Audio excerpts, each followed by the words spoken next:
Hi, and welcome to the McTaggart Attack Podcast. I'm Kevin McTaggart. Thank you so much for downloading the podcast today. If you could please do me a favor and subscribe, share, and review the podcast, that would be wonderful because that helps me out. That helps the podcast grow and flourish and gets it out into the universe. The lovely universe, yes. Let's see. What do I want to talk about today? It's been a bittersweet week.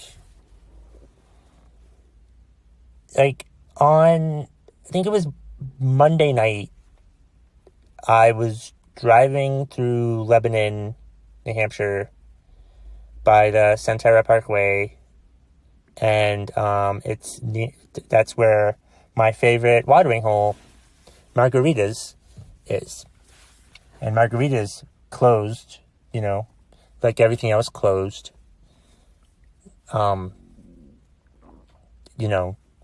the pandemic started, the lockdowns and whatnot. And it still hadn't reopened. And, I drive by it and I see like a tractor in front of Margarita's. And I'm like, what the fuck is going on? So I actually turned around on 120.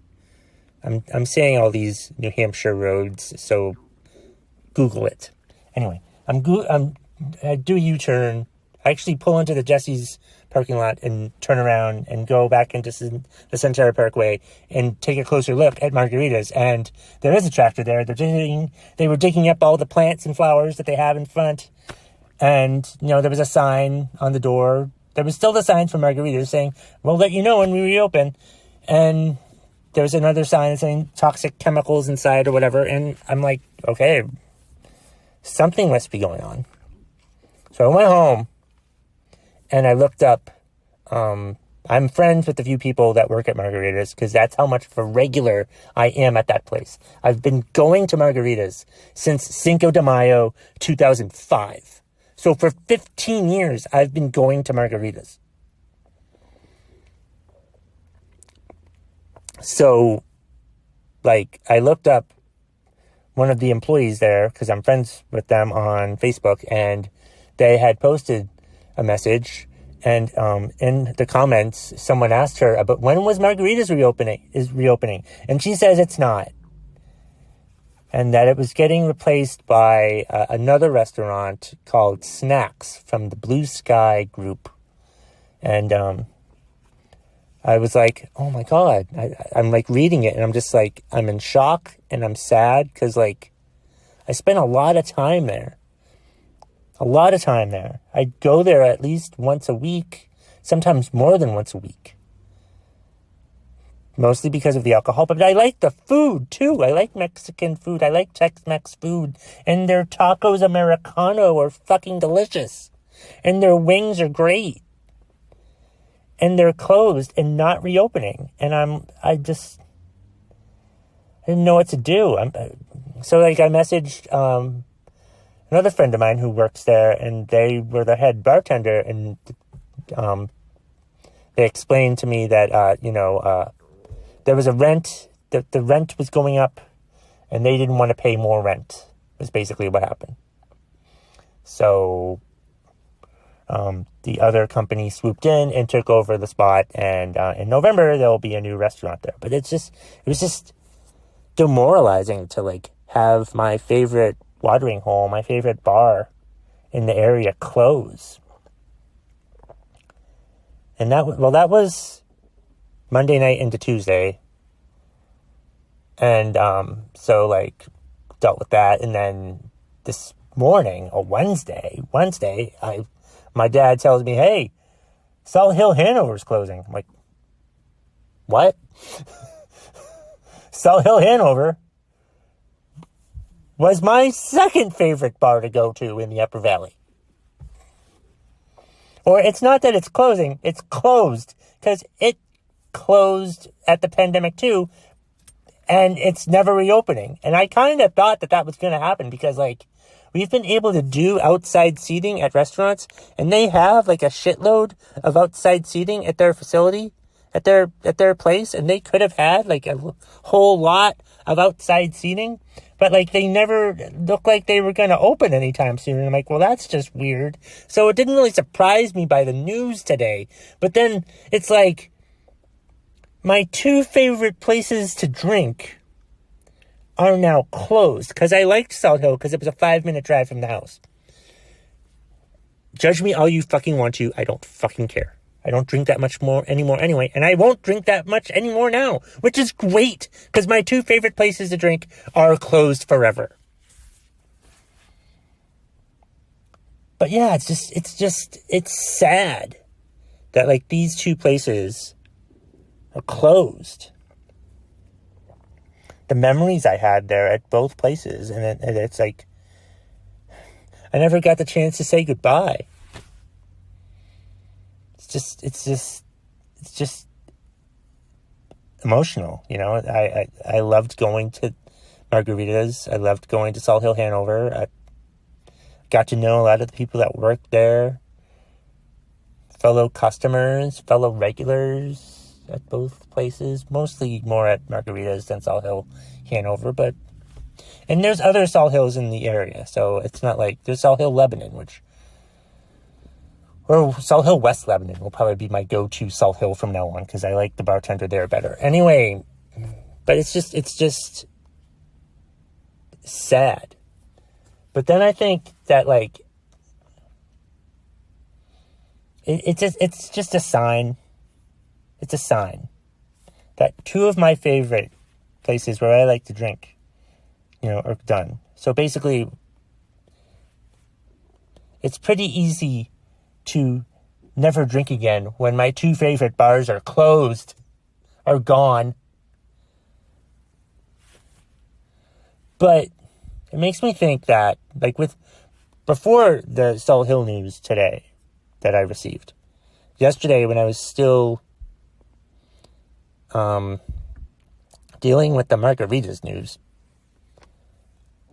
I was thinking that, like, I got here to the Upper Valley shortly, like a few months, 6 or 7 months before Margaritas opened.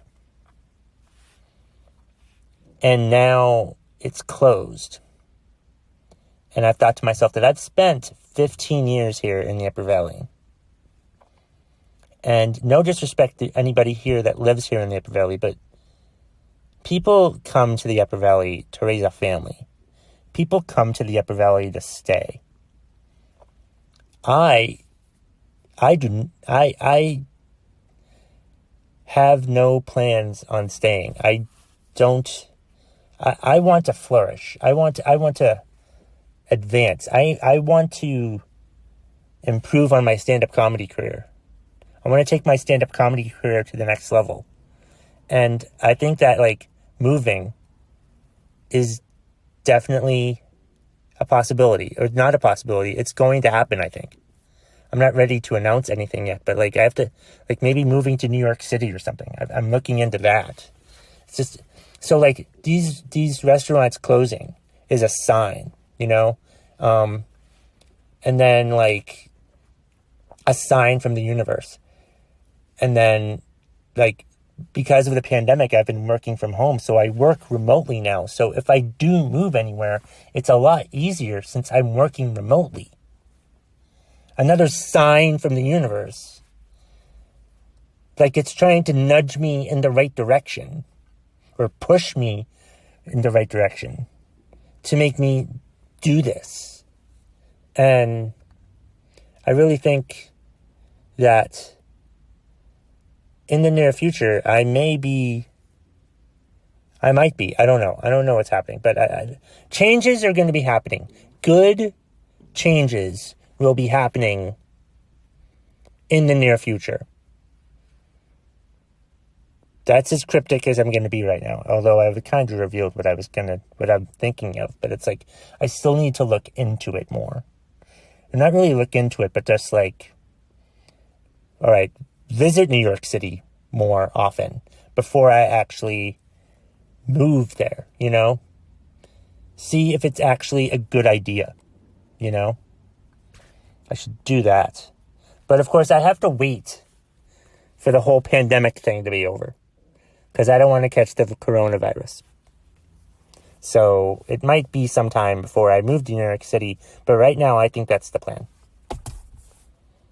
But I think it's just funny to me how I realized that, like, the universe is trying to send me a message. And message received. It's time to move on. It's time to move on. And I feel really good about this decision. Although I haven't really fully made the decision. But, like, I think I'm definitely going to do it. Sometime next year. Probably, like, spring or summer. Hopefully the pandemic is over by then. But yeah, that's it. So, like, yeah, just like the past year and a half or so, I've been very in tuned and thinking about, like, the universe and stuff, and we're all a part of the same universe and everything like that. And the universe, sends you signs, like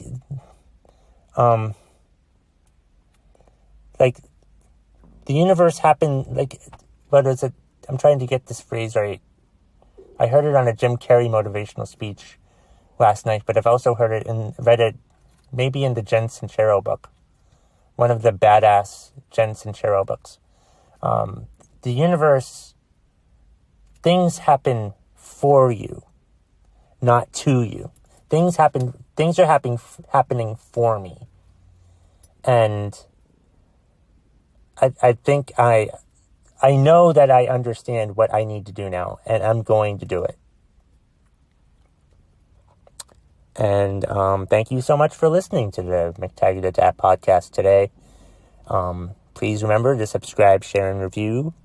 And go look in the show notes for some deals on various things. And that's the bottom line, if you smell what the McTaggart Attack Podcast is cooking.